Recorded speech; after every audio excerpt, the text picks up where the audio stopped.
Hi, welcome to Chard Review. The movie begins with Jenna and her boyfriend returning home after having dinner with their families. However, on the way, they get into a deadly car accident.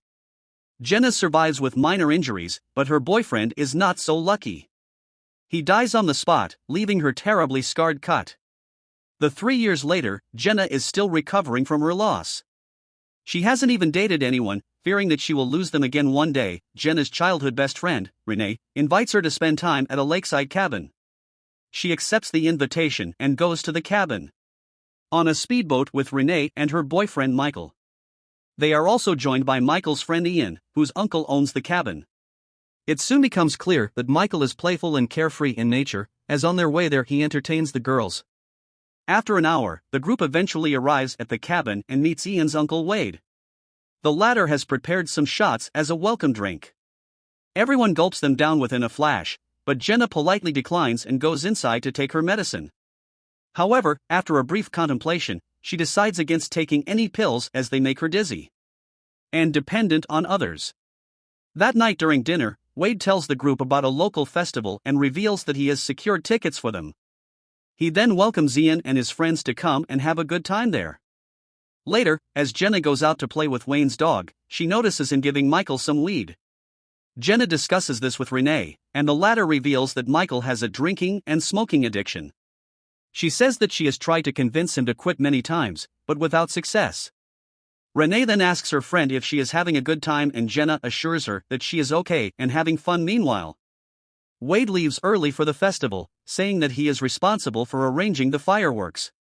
The rest of the group also prepares to leave, but just then Michael finds a sauna in the cabin.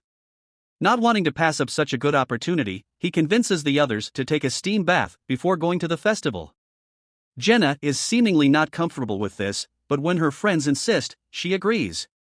She then heads upstairs to prepare for the sauna. In her room, Jenna removes her late boyfriend's ring from her neck and puts it safely with her pills. Afterwards, she goes downstairs and grabs 2 bottles of water before heading inside the sauna. As the room heats up, Ian tells everyone that Wade made this sauna all by himself.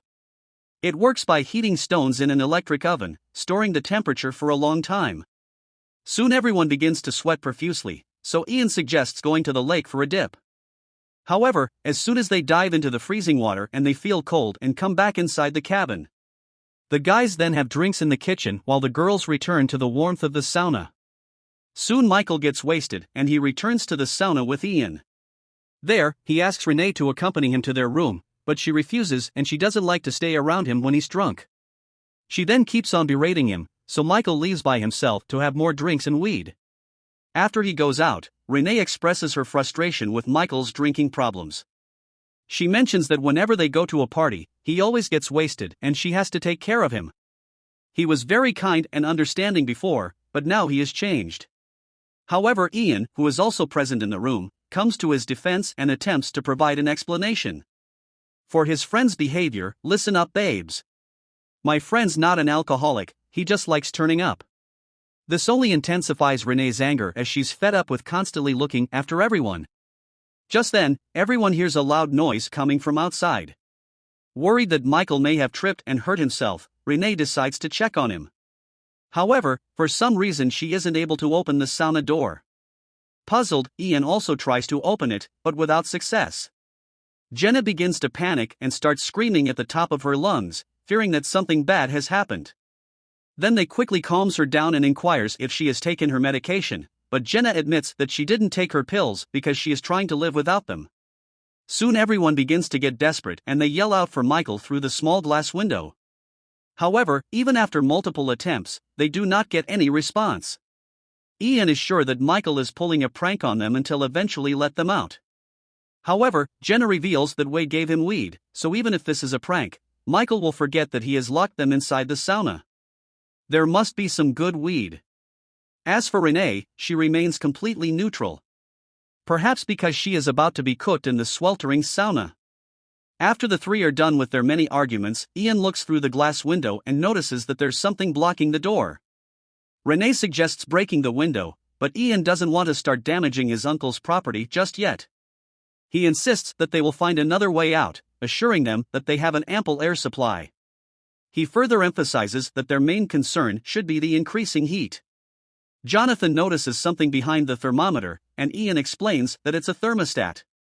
However, the group can't turn the heat off using it because the controls are located outside the sauna. The temperature can only be changed from outside, and the thermostat only signals the heater to turn off when the desired temperature is reached. Therefore, Ian advises the girls against messing with the thermostat. In the next scene, the gas suddenly starts hissing and Ian worries that the temperature in the room is slowly increasing. Renee grows impatient and she grabs a ladle and tries to break the glass window, but without success. Seeing Renee lose her mind, Ian ultimately decides to break the window himself. He uses a towel, the ladle to pull out a burning rock from the heater. He then dumps it in water to cool it down before grabbing it and repeatedly striking the window with it as a badass plan. But the glass doesn't break and his hands soon starts to bleed. However, he doesn't lose hope and keeps on pushing with everything he has got. Ian's hard work finally pays off in the end as the glass eventually shatters, allowing some fresh air into the room. They again call for Michael through the window, but he's on that OG kush, so they still don't receive any response. Ian then takes a look through the window, and it becomes clear that Michael didn't lock them in.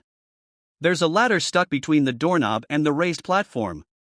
Nevertheless, the girls breathe a sigh of relief as the room gets considerably cooler. However, Ian reveals that the heater is going to turn back on because they had set the sauna temperature to 185 degrees earlier. So since the window was broken, the sauna will never reach the temperature and the heater is going to stay on. Therefore, he comes up with a solution. He proposes wrapping the rock with a towel and using it to remove the ladder, but despite all of his expertise and determination, with time running out, Renee proposes that they should break the thermostat to deactivate the heat. But Ian intervenes, swarming that if their attempt fails, the temperature inside the sauna could rise to a dangerous 250 degrees. This leads to an argument between Jenna and Renee. And as the girls continue exhausting their remaining energy, Ian comes up with a new idea. He suggests blowing the fuse of one of the lights in the sauna, hoping that it would turn the cabin's power off. Although the plan is a dangerous one, it is something he has to proceed. So after a bit of thinking, Ian removes the light bulb and employs a wet towel to forcefully jam the socket. His aim is to blow the fuse and cause a short circuit. Unfortunately, the plan goes horribly wrong and Ian gets electrocuted as he falls to the ground unconscious. He has become Korean barbecue. The girls rush to help him, but now the situation has become more dire as the light in the room is gone. The scene then cuts to the ground near the festival venue. There, Wade lets his dog play as he prepares to set up the. Several hours passed by and the condition of Ian and the others continues to deteriorate. However, suddenly they hear the bark of Wade's dog. They become hopeful again and they start yelling out for the dog. The smart animal hears their screams and learns that they are in trouble. At the same time, Michael also arrives and notices the anxious dog. When Renee and the others hear his voice, they start screaming loudly, but just then Wade starts the fireworks, blocking the group's cry for help. The dog then runs to Wade and leads him back to the cabin. On the way they encounter Michael and it's revealed that because of that weed, he passed out on the couch earlier. Now he is under the impression that his friends have already gone to the festival without him. Michael says that he only woke up after he heard the dog barking.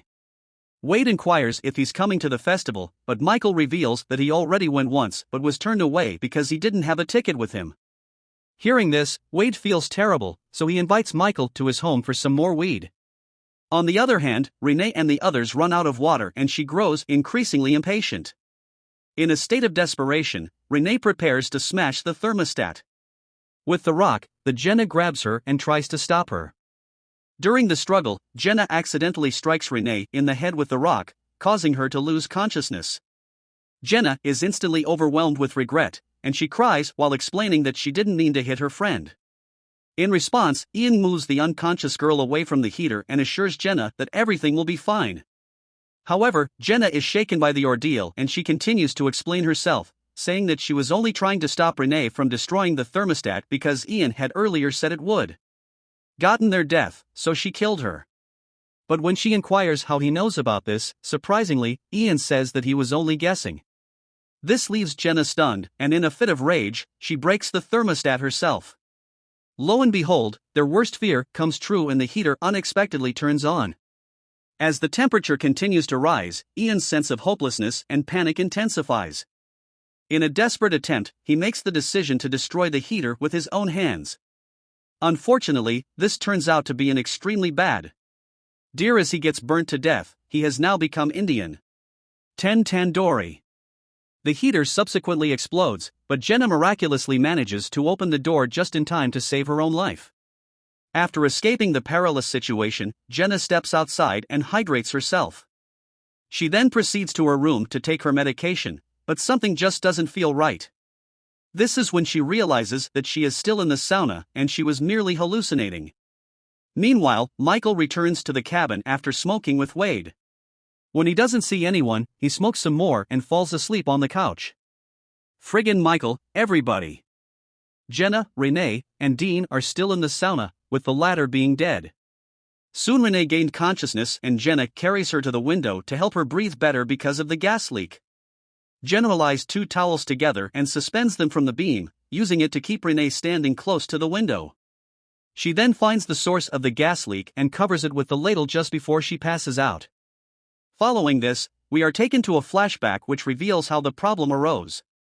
In the first place, it turns out Michael had tripped earlier outside the sauna, inadvertently knocking some things over. Due to his intoxicated state, he didn't clean up the mess and left the ladder positioned against the door, which later became wedged between the door and the elevated floor. When Renee attempted to exit the sauna back in the present, Wade returns and notices Renee trapped in the sauna when he peeks through the window. Alarmed, he promptly contacts the authorities, summoning both the police and paramedics. As the survivors are finally rescued, Michael realizes his mistake and breaks into tears of remorse. He's not gonna quit smoking, though. The movie ends inside the ambulance where Renee reaches out to hold Jenna's hand, seeking solace and support. The moral of this story is not to smoke weed, because you never know when you might lock your butt inside a sauna and he'll blow himself up trying to get out. So what did you think of this movie? Leave it in the comments below, and if you like the video, please like and subscribe for more movie review. Thank you for watching.